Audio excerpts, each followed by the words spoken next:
Hello guys, how are you doing? आज का रिनीगेड immortal का एपिसोड काफ़ी ज़्यादा इंटरेस्टिंग होने वाला है। तो गाइस, इस एपिसोड की स्टार्ट होती है और हमें दिखाया जाता है कि कुछ लोग ऑक्शन हाउस के अंदर मौजूद थे, जहां पर वो कुछ रेयर ट्रीजर के बारे में बात कर रहे थे और कह रहे होते हैं कि असल में रिसेंटली यहाँ पर ट्रीजर हाउस के अंदर कुछ खास ट्रीजर मौजूद नहीं है। तभी उनमें से एक कहता है कि हाँ, तुमने इसके बारे में बिल्कुल सही कहा। रिसेंटली जो सेवरल मेजर सेक्ट्स हैं वो यहाँ पर सर्च कर रहे हैं एक ट्रीज़र के लिए, और वो हर एक जगह उस ट्रीज़र को ढूंढ रहे हैं। और ये काफ़ी ज़्यादा अच्छा रहेगा कि अगर उनमें से कुछ हमें भी मिले। तभी एक बंदा जिसकी आइज़ के ऊपर पट्टी बंद रही थी वो कह रहा होता है कि हाँ, सही कहा तुमने। तो उसका साथी कह रहा था कि 4 मेजर सेक्स तुम्हें नहीं पता, लेकिन फेरी लैंड की तरफ जा रहे हैं और मैंने तो इसके बारे में सुना भी है। तभी वो लड़का चौंक जाता है। दूसरी तरफ वांगलिन को देखते हैं, जो कि यहाँ पर फिलहाल Wanglin land of the ancient God के अंदर वापस जाता है, क्योंकि यहाँ पर वांगलिन को कुछ बेस्ट चाहिए, क्योंकि बैटल जो होने वाला है फेरी लैंड के अंदर उसमें प्रिपेयर होने के लिए वांगलिन को भी तो कुछ चीज़ों की ज़रूरत रहेगी। जिसके बाद वांगलिन इसके बारे में ही सोच रहा था और कह रहा था कि मुझे बैटल स्टार्ट होने से पहले ही सारा का सारा काम करना होगा। वांगलिन अपने मॉस्किटो के ऊपर सवार होता और कह रहा था कि मुझे फुल्ली प्रिपेयर्ड रहना है। जिसके बाद वांगलिन चला जाता है अपने लैंड ऑफ एंशिएंट गॉड के अंदर फ्लाई करते हुए। जिसके बाद ये सीन कट हो जाता है और हमें फाइनली दिखाया जाता है land of the ancient gods, जहाँ पर वांगलिन तो था ही लेकिन इसका मॉस्किटो भी वहीं होता है। तभी यहाँ पर वांगलिन का मॉस्किटो कुछ अजीब सा रिएक्ट कर रहा था, क्योंकि वो अपने आसपास कोई तो चीज़ को सेंस कर पा रहा था। वो तो तुरंत ही वहाँ से फ्लाई करते हुए ऊपर की तरफ को चला जाता है। असल में यहाँ पर वांगलिन भी अपने मॉस्किटो को ही देख रहा था, क्योंकि वो कभी भी ऐसे रिएक्ट नहीं करता है। जिसके बाद ये मॉस्किटो बीस तुरंत ही एक क्रैक की तरफ को जाता है, जो कि एक टेलीपोर्टेशन क्रैक लग रहा था। तो यहाँ पर वांगलिन नोटिस करता है कि हाँ, तो इसके अंदर से एक गोल्डन थ्रेड बाहर को आ रहा है, जो कि शायद से कोई स्पिरिचुअल थ्रेड है। तभी मॉस्किटो वांगलिन की तरफ को आके उसे इशारा करता है और वो बार बार वांगलिन को उसे खाने के बारे में कह रहा था। तभी वांगलिन कह रहा था कि अच्छा, तो तुम्हें ये चाहिए। तो वांगलिन तो तुरंत ही अपने मॉस्किटो बीस्ट के लिए उस थ्रेड को पकड़ लेता है, और यहाँ पर वो थ्रेड कुछ कुछ स्नेक टाइप भी लग रही थी। तभी वो मूव करे जा रही होती है। वांगलिन अपनी पावर का इस्तेमाल करता है, उसको ख़त्म करता है। जिसके बाद उसके अंदर उसकी लाइफ फोर्स नहीं बचती, और अब वांगलिन तुरंत ही उसे अपने मॉस्किटो को दे देता है।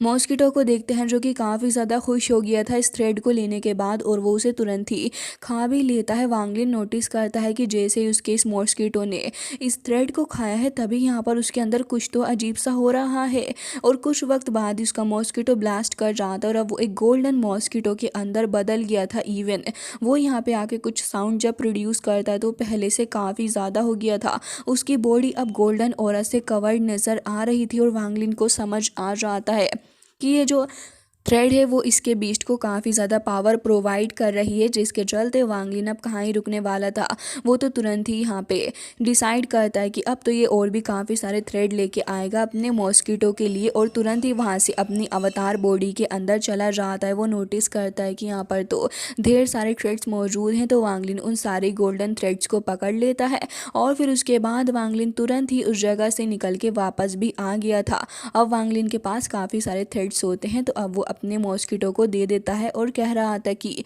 अब तुम यहीं रुको, मैं तुमसे बाद में आके बात करता हूँ। और फिर वहीं चला गया था। वांगलिन अभी स्पिरिचुअल स्टोन्स का इस्तेमाल कर रहा होता है, और वो यहाँ पर एक टेलीपोर्टेशन एरे भी बना लेता है। जिसके बाद हमें देखने के लिए मिलता है कि वांगलिन अब दूसरी जगह पर आ जाता है, और यहाँ पर वांगलिन को एक और टेलीपोर्टेशन एरे टाइप चीज़ दिख रही होती है। तभी वांगलिन कह रहा था कि अभी मेरी जो करंट कल्टीवेशन है इसकी वजह से तो फ़िलहाल मैं यहाँ पर ज़्यादा कुछ नहीं कर सकता हूँ, क्योंकि ये जगह अपने आप में काफ़ी ज़्यादा ह्यूज है। वांगलिन ये कह रहा था कि लास्ट टाइम मैंने श्यूमैन के साथ में एक मिस्टेक कर दी थी, जिसे मैं अब दोबारा से बिल्कुल नहीं करने वाला हूँ, क्योंकि उस मिस्टेक की वजह से एक बहुत ही ज़्यादा बड़े कैटास्ट्रोफ का सामना मुझे करना पड़ा था। और कह रहा होता है कि एंशिएंट माउंटेन के अंदर जो बुक थी उसके अंदर इस क्लैमिटी के बारे में लिखा हुआ था, और हो सकता है कि वो वापस आ भी जाए। तभी हमें दिखाया जाता है कि वो जो स्टोन्स वहाँ मौजूद होते हैं उनके आसपास कुछ तो ब्लैक ऑरा आ रहा था। वांगलिन ने अपना फोरबिडन फ्लैग भी निकाल लिया होता है, और इसी फोरबिडन फ्लैग को और भी ज़्यादा स्ट्रॉन्ग करने के लिए अब वांगलिन यहाँ पर अपने कॉन्शियसनेस सर्कल का भी इस्तेमाल कर रहा होता है। वांगलिन यहाँ पर तुरंत ही अपनी पावर का इस्तेमाल करते हुए उस फ्लैग को और भी ज़्यादा पावर को प्रोवाइड कर रहा था और कह रहा होता है कि यहाँ पर जो है काफ़ी ज़्यादा मुश्किल होने वाला है, क्योंकि हेवन के वे जो है अटैक करने के वो काफ़ी ज़्यादा इम्पॉसिबल हैं। जिसके बाद वांगलिन अपने फ्लैग को ही देख रहा था। वांगलिन को काफ़ी ज़्यादा स्वेटिंग भी हो रही होती है, क्योंकि यहाँ पर वांगलिन ने काफ़ी ज़्यादा मेहनत कर ली और अपनी काफ़ी ज़्यादा स्पिरिचुअल पावर भी वो खर्च कर चुका है। जिसके बाद वांगलिन कह रहा होता है कि लग रहा है कि इतनी पावर इसके लिए इनफ नहीं है, और ऐसा लग रहा है कि अगर मैं इसे ज़्यादा स्ट्रॉन्ग नहीं बनाऊंगा तो फिर फेरीलैंड के अंदर ये ज़्यादा वक्त तक मेरा साथ नहीं दे सकता। वांगलिन इन सारी बातों के बारे में सोचते हुए अब डिसाइड करता है कि वो एक बड़ा रिस्क लेगा और तुरंत ही अपने फ्लैग के ऊपर वो काफ़ी ज़्यादा पावर लगाने लग जाता है। इवन वांगलिन को दिखाया जाता है जो कि तुरंत ही अपनी रेड लाइटनिंग को समन करता है, और यहाँ पर शायद से वो थंडर ट्रिब्यूलेशन को भी समन कर लेता है। लेकिन स्काई के अंदर से हमें काफ़ी सारी रेड लाइटनिंग भी नज़र आ रही थी जो कि जाके उसी पावर के साथ में टकराती है। वांगलिन इसको देखकर हैरान था कि सडनली क्या हो गया है, लेकिन तभी उसका वो जो फ्लैग होता है वो वहाँ पर मूव करते हुए वांगलिन के पास को ही आ जाता है, और वांगलिन इसे देख के अब कुछ और भी सोचता है। इससे पहले वांगलिन कह रहा होता है कि अभी फ़िलहाल इस जगह पर जो क्लैमिटी होने वाली है उसके बारे में मुझे परेशान होने की ज़रूरत नहीं है। तो फिर मुझे लगता है कि अभी फ़िलहाल मुझे इस जगह पे अपनी पावर को मेंटेन करना चाहिए, और यहाँ पर मैं इसे एक बार फिर से करूँगा। वांगलिन तुरंत ही अपने पास में रखा हुआ एलिक्सर निकाल लेता है और उसको यहाँ पर ड्रिंक भी करता है, क्योंकि वांगलिन अभी थोड़ा पावर ड्रेन हो चुका है और उसको पावर चाहिए ही है। तभी अपने कॉन्शियसनेस सर्कल का भी इस्तेमाल वांगलिन लगातार करे जा रहा होता है। जिसके बाद हमें दिखाया जाता है कि काफ़ी वक्त ऐसे ही बीत गया था, और फाइनली वांगलिन को देखते हैं जिसने अपने इस फोबिडन फ्लैग को बहुत ज़्यादा स्ट्रॉन्ग कर लिया था। वांगलिन बस उसे एक ही बार मूव करता है, और सिर्फ एक बार मूव करने भर से ही यहाँ पर इसके फ्लैग से आसपास के जो बड़े बड़े ह्यूज स्टोन्स होते हैं वो भी यहाँ पर टूट जाते हैं। वांगलिन इसे देख के काफ़ी ज़्यादा इम्प्रेस्ड था और कह रहा होता है कि अब मैं इसे किसी भी कैटास्ट्रोफ के अंदर यूज़ कर सकता हूँ, क्योंकि अब ये मेरा ट्रम्प कार्ड बनने वाला है। किसी भी सिचुएशन के अंदर इससे ज़्यादा बढ़िया चीज़ कुछ नहीं रहेगी। लेकिन तभी वांगलिन को याद आती है उस बंदे की बात जिससे वांगलिन लैंड ऑफ गोड्स के अंदर पहले भी मिल चुका था। तब उसने वांगलिन को एक फोबिडन बैनर रूइन दिया होता है और कहा था कि ये बहुत ही ज़्यादा पावरफुल है। वांगलिन को इसके बारे में याद आता है जब उस बंदे ने ये कहा था कि तुम वर्ल्ड के किसी भी बीस्ट को इससे कंट्रोल कर सकते हो और वो तुम्हारे साथ में सूट भी करेगा, लेकिन ये जो आइटम है वो स्पिरिचुअल एनर्जी को सक करता है। तो जितना ज़्यादा पावरफुल बीस्ट होगा उतनी ही ज़्यादा स्पिरिचुअल एनर्जी तुम्हारी बॉडी से खर्च होगी। तो उम्मीद करता हूँ कि तुम इसका अच्छा इस्तेमाल कर पाओगे। जिसके बाद वांगलिन अब इस बैनर को ही निकाल लेता और कह रहा था कि लगता है कि इसको यूज़ करने का समय आ चुका है।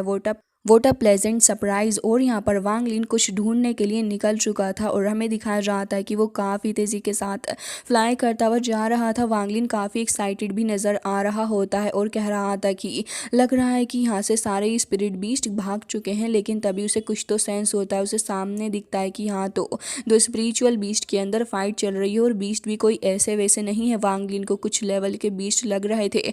एक तरफ तो हमें यहाँ पर थंडर टॉर्च दिखाया जाता है, दूसरी तरफ यहाँ पर एक ड्रैगन था जो कि बहुत ज़्यादा स्ट्रॉन्ग होता है।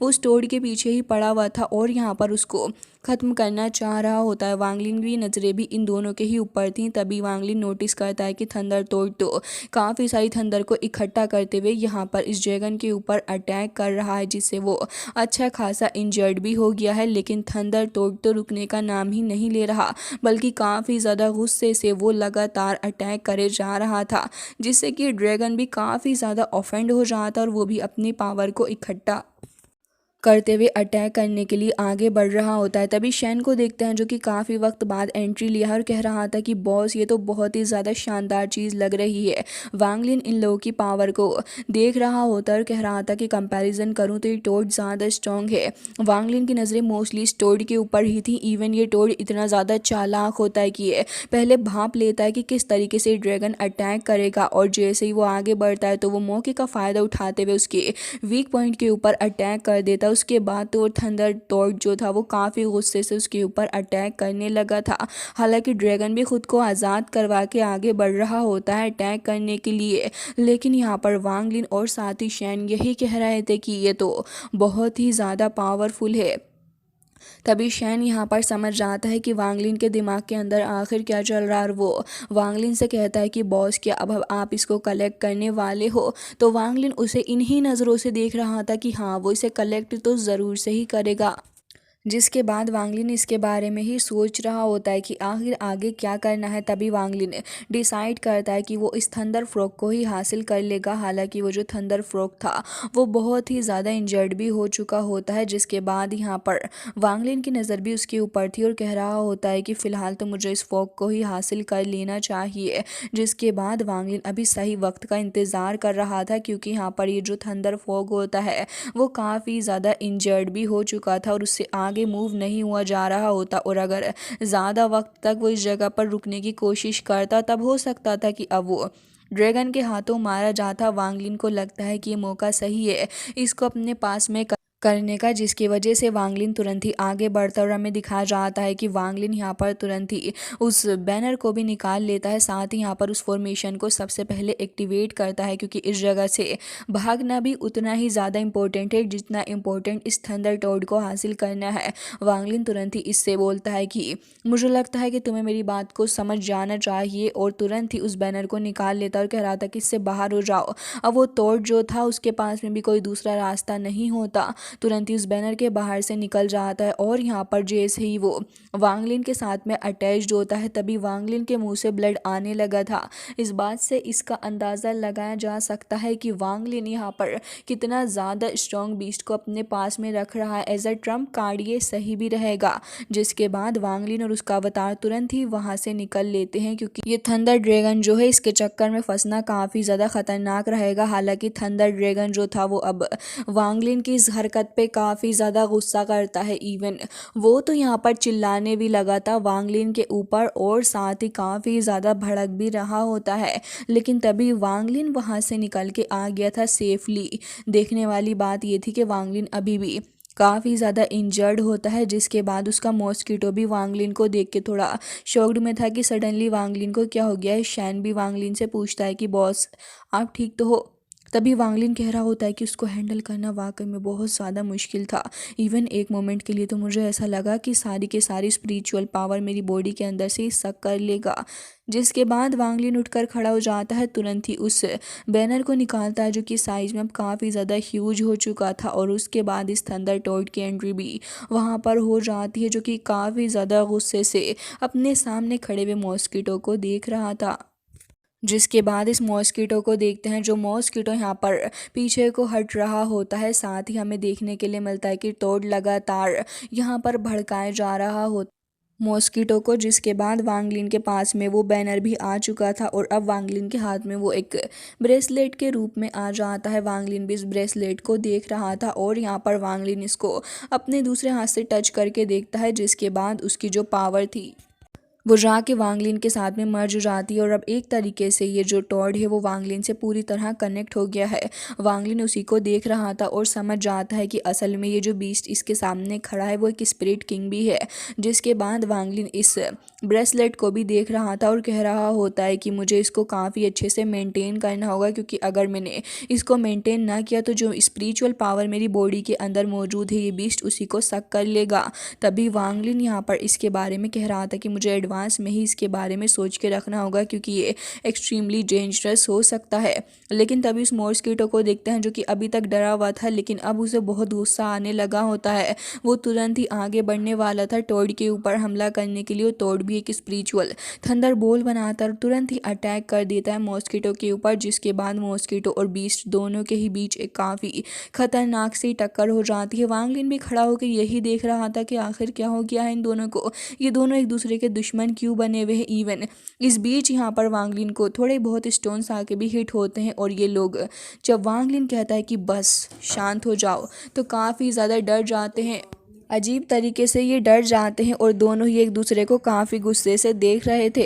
तभी वांगलिन यहाँ से चला जाता है, क्योंकि उसको कल्टीवेट भी करना था और यहाँ पर शैन को कह के जाता है कि मैं यहाँ पर तुमसे कह के जा रहा हूँ कि ये दोनों ही आपस में एक दूसरे से न लड़ें जब तक मैं कल्टीवेट नहीं कर लेता। शैन बेचारा वहीं पर बैठ जाता है, क्योंकि उसकी न्यू ड्यूटी लग चुकी थी, तो वो यही देख रहा होता है कि बस ये मौज के तोड़ दोनों आपस में एक दूसरे से नहीं लड़ें। 6 दिन ऐसे ही बीत जाते हैं। शैन बेचारा ज़्यादा थक गया था और देख रहा होता है कि ये तो अभी भी एक दूसरे के ऐसे ही दुश्मन बने हुए हैं और वांगलिन अभी भी कल्टीवेट ही कर रहा था।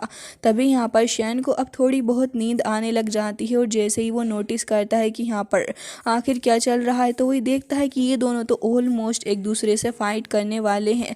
तभी वो कह रहा था कि क्या तुम लोगों को बिल्कुल भी चैन नहीं है जो तुम एक बार फिर से ऐसे ही लड़ रहे हो। तभी यहाँ पर वांगलिन भी बैठा हुआ था और अब वो ऑलमोस्ट अपनी कल्टीवेशन में से उठने वाला होता है, लेकिन तभी स्पेस क्रेक वहाँ पर आता है। असल में यहाँ पर वांगलिन ने जब उन थ्रेड्स को कैच किया था तभी वहाँ पर अनएक्सपेक्टेडली वांगलिन ने उन थ्रेड्स के बॉस को अटेंशन दिलवा दी थी, जिसके चलते अब वो काफ़ी ज़्यादा अट्रैक्टेड हो चुका होता है और तुरंत ही वहाँ से अपीयर हो जाता और काफ़ी ज़्यादा गुस्से से अपीयर हुआ था। शैन तो इसे देख के ही डर जाता और कह रहा था कि भाई साहब हमसे ना हो पाएगा, और उसके बाद वांगलिन को उठना ही पड़ता है।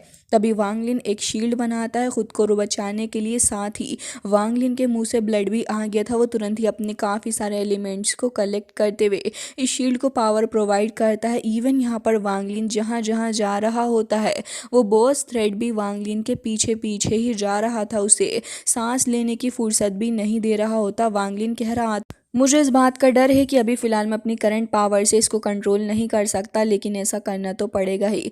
तभी वांगलिन यहाँ पर एक फॉर्मेशन को तुरंत ही एक्टिवेट करता है इसको पकड़ने के लिए और तुरंत ही उस फॉर्मेशन वाले बीच एरिया के अंदर आके खड़ा हो गया था, क्योंकि अभी तो फ़िलहाल इसको नहीं पता होता कि यहाँ पर क्या चल रहा है, लेकिन वांगलिन ने अपना सुपर प्लेन खेल दिया था।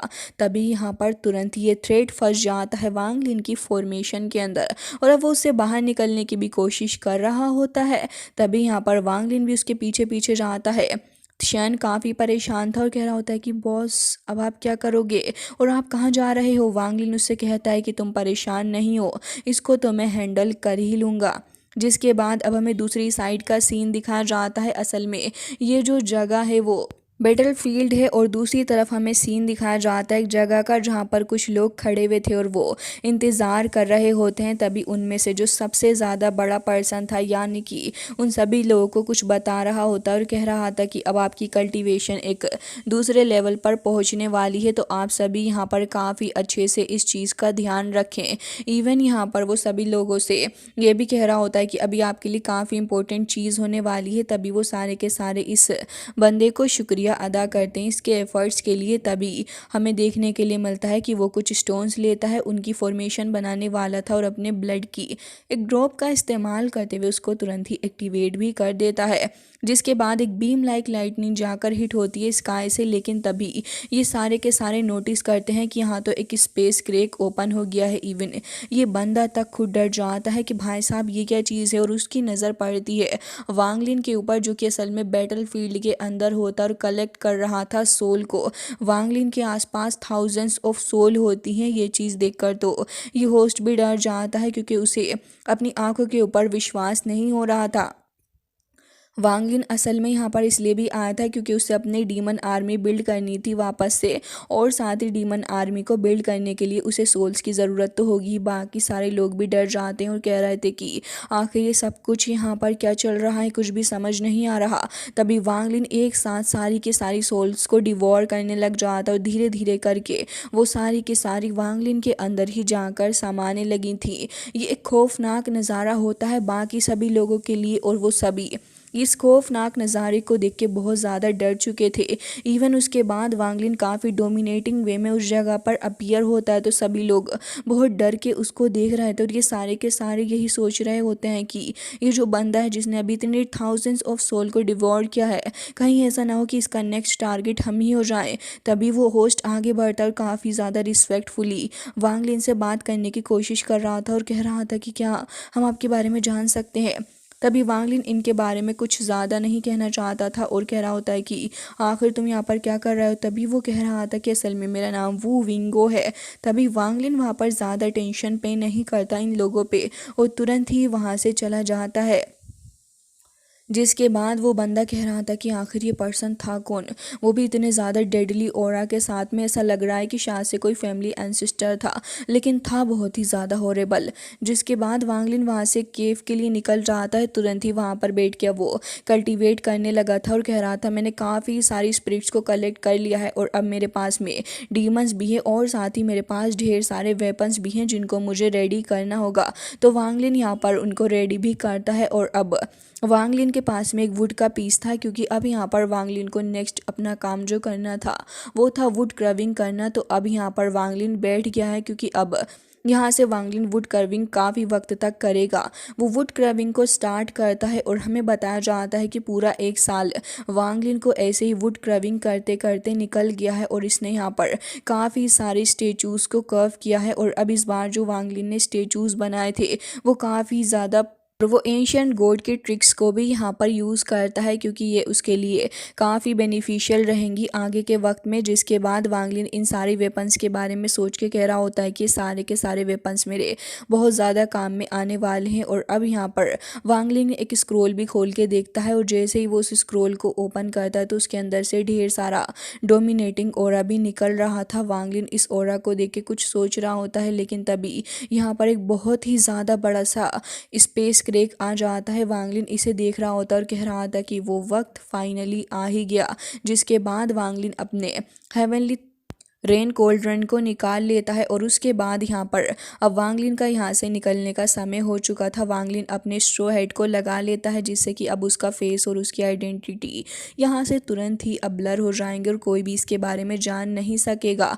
लेकिन तभी जैसे ही वांगलिन वहाँ से जा रहा होता है तो फिर हमें देखने के लिए मिलता है कि एल्डर युन क्वेजी भी यहाँ पर मौजूद थे, जो कि वांगलिन को देख के कह रहे होते हैं कि लिटिल वन, यहाँ पर तुम काफ़ी ज़्यादा अच्छा कर रहे हो और स्ट्रॉ हेड का इस्तेमाल भी बहुत अच्छे से करना, क्योंकि इसके लिए तुम्हें काफ़ी ज़्यादा परेशानी का सामना करना पड़ सकता है, क्योंकि मुझे इस बात का डर है कि तुम्हारी लाइफ ख़तरे में आ सकती है। तभी कुछ बच्चे वहाँ आ जाते हैं जो कि युन क्वेजी से बात करने लगे थे और यहाँ पर युन क्वेजी भी उनसे कह रहा होता है कि असल में काफ़ी सालों पहले इमोर्टल्स काफ़ी तेज़ी के साथ डाइड हो रहे थे और किसी को नहीं समझ आ रहा था कि आखिर क्या हो रहा है। इवन फेरी वर्ल्ड भी काफ़ी बुरे तरीके से सफ़र कर रहा था, लेकिन जो मॉन्क थे उन्होंने गिव अप नहीं किया। जैसे ही फेरी वर्ल्ड का गेट ओपन हुआ वो सारे के सारे वहाँ काफ़ी तेज़ी के साथ रश करते हुए जाने लगे और जो रिमेनिंग ट्रीजर्स थे उनको हासिल करने के लिए। और उसके बाद हमें दिखाया जाता है कि जैसा कि वो कह रहे थे वैसा असल में हो भी रहा होता है, क्योंकि सारे के सारे कल्टिवेटर्स वहाँ से निकल के जा रहे थे। हालांकि गाइस इसी के साथ आज का ये एपिसोड हो जाता है एंड आई रियली होप कि आपको पसंद आया होगा। मिलते हैं नेक्स्ट वीडियो में, तब तक के लिए bye bye, take care of yourself.